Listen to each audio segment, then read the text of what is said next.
It all started with the fatal shooting by police of an unarmed black teenager. The FBI has now opened an investigation, but the shooting of 8... A city distraught and shattered, and it all started with the shooting of a young teenage black male innocently gunned down by police officers. Anger erupts and justice is demanded by the public. Everyday young black males are looked down upon and considered as criminals. When will it be safe to walk the streets and not be judged by the color of your skin, but the content of your character? Are we really free? Or is there still a battle that we need to fight? How you gentlemen doing today? Good. Doing good. good. Good. How you doing, sir? Yeah. Okay, I got some questions for you today about Ferguson. Let me just get my questions out here.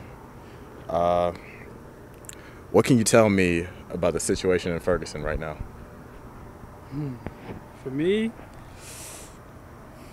it's a little heartbreaking because you see another African-American male dying and you don't know what he could have been in the future. And then it's just seeing the whole situation, not knowing both sides of the story is still heartbreaking for his mom and everybody else there. Yeah, I feel the same way that he does. The main idea I get from the story is that young African-American male shot to death when he could have been subdued in another way, or, you know, beside the fact of what he did or anything. We don't really know the stemming back, you know, from what you see on media, what you see like videotape and all that. We just know that he was shot to death. What do you think could be a solution to this problem?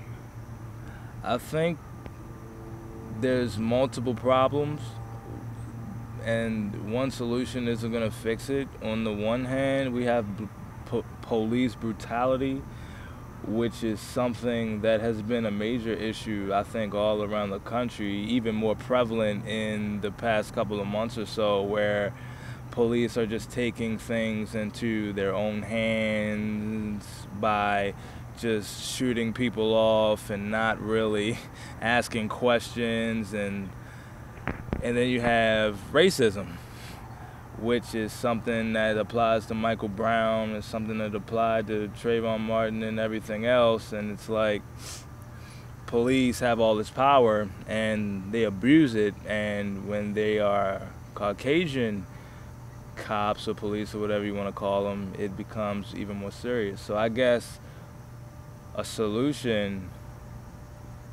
would be education.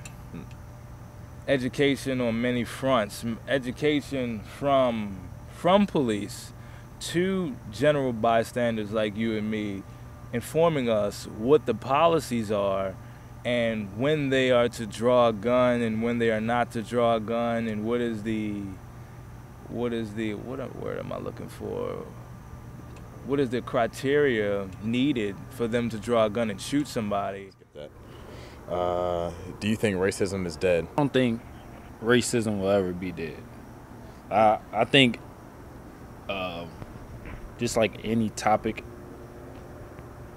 it can resurface under many lights. It can resurface under under sports. It can research over, the business community, as far as different companies and owners and different things like that.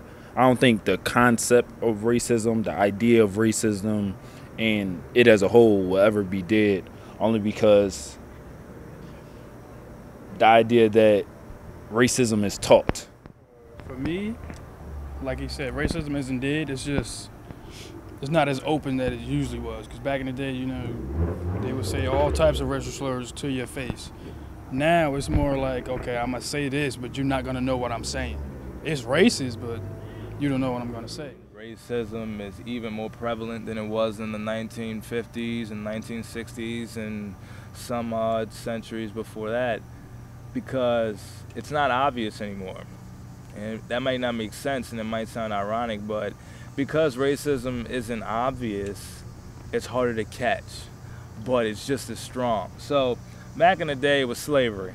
So everybody knew people was racist, they had slaves, whatever the case may be. Now we're not in the age of slavery.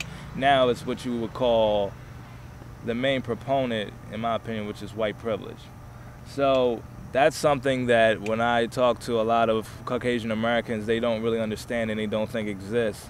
But it does exist. White people these days say they don't see color. That's a way for them not to see what's going on and not to see all the different statistics and look at economics, look at how we're grouped, and look at how many black people are in poverty versus white people, and look at how many black people are going to college versus white people, and look at all these different factors and variables, and you see that black people are still not in favor as they're born.